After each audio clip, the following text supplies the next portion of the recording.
What up, young soldiers? It's Brother Field. Hey, look at this board. The council, the seat of authority, and influence.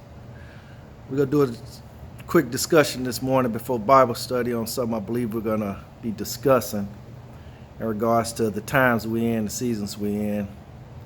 And I know the election is on a lot of people's minds, what's going on, Biden, Trump, all these things like this. But above Biden and Trump, we always have to remember there's the church. So we have to stay focused. And this is why we were dealing with this, the council and the seat of authority and influence.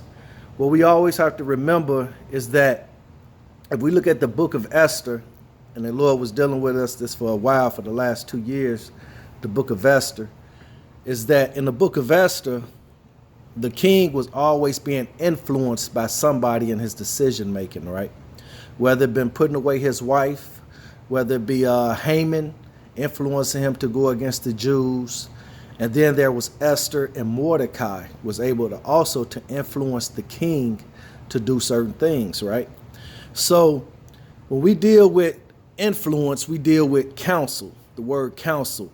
There are people that's unseen that really exists that gives counsel to the person in the seat of authority. And so the book of Esther shows us that this king wasn't really making decisions, but he always had counsel, some type of counsel, right?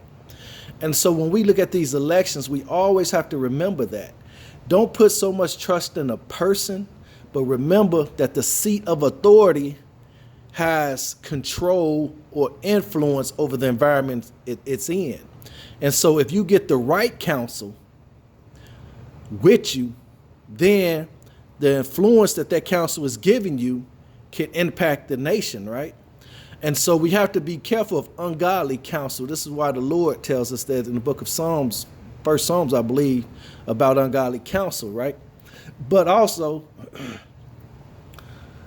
in these times we in now, if this, I don't want to get political. Did I spell seat right? Yeah, I think so. Excuse me. I don't want to get all political or nothing like this, but we have to be careful in regards to the seat of authority. This is what we pray for. This is what we defend in the spirit. It's the seat of authority, not the person to say. You always pray for all men, but it's that seat of authority that we have to pray for because of this right here. The man is a human, always have flaws, character faults, things like this. Even us that's saved with the Spirit of God, it's still a dying process unto perfection. So if we focus so hard on the person in the seat of authority, we'll miss the ungodly counsel or the godly counsel that's connected to that seat of authority, right? And so when we begin to pray and we begin to intercede, well, a lot of times in the spirit, you'll find ourselves blocking out the whisperers of the darkness in regards to people that's in authority, right? And it'll close their ears or block them, and the Lord will begin to deal with their hearts, or he'll send people to them that's of a godly or righteous, or I call it a better counsel, to help the people that's sitting in the person that's sitting in the seat of authority. And so what's going to happen is this, right? If the right counselors can, and when I mean right, it can be evil, good. Okay, so if the wrong counsel can affect the seat of authority, what's coming to this country is going to come quicker.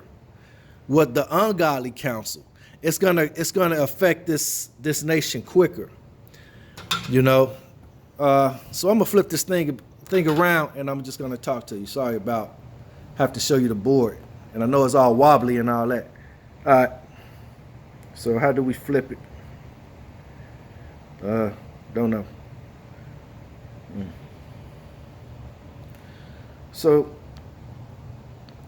I think I'm gonna stop here.